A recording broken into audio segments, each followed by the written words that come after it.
Okay, David Goggins, you're a punk. Life made you this way. We can't live like this. We can't live in fear. We can't live in judgment. We can't be afraid of what the people right now are looking at me saying about me. We cannot be afraid of that. That's Goggins. And that person then comes in. But you have to be David Goggins and say, man, I'm afraid of this. I'm up here. Life made me this way here. I stutter. I have these issues with reading and writing, and I'm fat and I'm insecure. You have to face that in that dark room. In that dark room is who you are. But in that dark room is where you have to create another human being that walks out of that dark room to face who you are. When I was 297 pounds and I was fat as hell trying to be a Navy SEAL, the scariest thing in the world to me, even to this day, was that could have been the rest of my life. I thought then I was trying hard. That's the scariest thing in the world. I thought then, 297 pound, working for Ecolab, spraying for cockroaches, making $1,000 a month. I thought that was me at my 100% potential. Come to find out, a few years later, I wasn't anywhere near that. 106 pounds less, graduated Navy SEAL training, went on to do all these other things. Looking back on that, that was me trying hard. That's why people gotta understand, what is in us, we have no idea until we start trying hard. And I mean really trying hard, where you're obsessed with, hey, this is my new norm. My new norm is that, wow, this isn't always fun. It's not always meant to be fun. And that's when you know you're trying hard. We have the easy voice, which is that 20% telling yourself that I'm easy at 90% of my full potential, maybe 100% at that 20%. That's that voice that we all love. That's that very comfortable voice, that's that mommy holding you saying it's going to be okay. Doesn't care how good you are, just loves you. Just loves you no matter how messed up you are in life. That's where you want to be at. So that's that one voice. This other voice that we walk very far away from is the voice saying, hey man, you ain't doing shit. So we try to get this voice out of our head completely. And we live over here in this land. So what you have to do first is turn up this voice over here. The voice saying things to you that aren't nice. That it's in our head saying, you know what, man, dude, you're not doing shit. You're not I mean, and it's not putting yourself down. People take this the wrong way in this new society. And we're judging ourselves. We surround ourselves around people that make us feel great. They tell us what we want to hear. The second we put ourselves amongst the uncommon people, we don't like that feeling. We don't want that person who's constantly challenging our weaknesses. We want that person who's constantly, making us feel nice and good and secure in ours. That's the mediocrity of life. We want to be the best amongst the average people. You're mediocre now, man. What are you fucking doing today, tomorrow, the next fucking day? The mind's a medieval motherfucker. It's constantly fighting against you.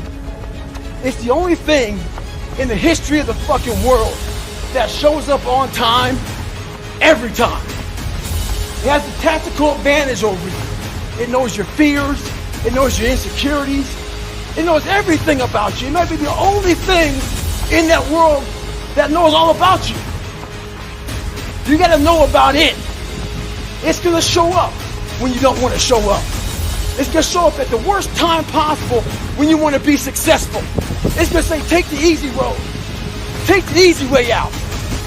You gotta learn your brain like your brain has learned you.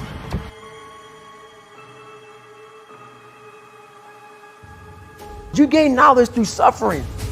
And on the other end of suffering is a world that very few have ever seen. It's a beautiful world, because that's where you find yourself. You don't find yourself in over here. You find yourself on the other end. The permanent result comes from you fucking, I say it all the time, you have to suffer. You have to make that a tattoo on your fucking brain, so when that hard time comes again, you don't forget it. We often forget how hard we are, but you gotta reflect back. Take a couple seconds, reflect. I've been through this, I've been through that. And then remind yourself, I'm a bad motherfucker. And then you can get through that shit. But if you don't believe it, you haven't endured shit, you're just blowing smoke, man. I'm constantly callousing over my victim's mentality that I once had growing up. Every day you have to do this shit. Because why? When you stop doing it, you don't just maintain it.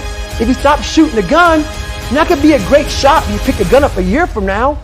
The only way to keep from getting rusty is to constantly oil that motherfucking machine. The machine exists. You got to keep challenging it every day. I'm not saying to put yourself down. I'm saying listen to the truth. And the truth isn't in the 20%. The truth is in this other part of your brain saying, look, man, you're wasting a bunch of percentage here. We have 80 more percent that we're not tapping into, because in this other 80% is suffering, pain, failure, self-doubt, darkness, and then a whole bunch of light. But to get to this light, you gotta go through all of this shit. So a lot of us know that. We know. We do know deep down. Yeah, I can get over here, but over here, man, this is much better, because I gotta go through this journey that is not fun. This from 20 to 100% in between is not fun. So we decide to live over here. So everybody goes, how do you do that? You know exactly how to do that. You know exactly, it's not a magic trick. There's nothing I talk about in that book that's a magic trick. It's all back down to a very primitive mindset of we just have to do. It's like breathing. Breathing becomes normal. Like we don't even know that we're doing it. That's how you have to live your life. When that alarm clock goes off at 4 or 5 in the morning, your mind says no. You just say, this is what we do. It's what we do now. Because to get to where you want to go, the amount of pain involved, I'm not saying physical, I'm not saying you got to break yourself off. The amount of mental pain of how many times you're going to have to do something that you don't want to do to get to where you want to go is going to be, there's going to be more times you do something that you don't want to do than you are going to want to do it. And that's your new norm. That's your new norm. So then it's like breathing. And then once you do this over and over and over again, it becomes like breathing. I don't want to live this lifestyle, but to get to the other side of this, I have to. So if you really want it, you realize what trying is and what trying is not.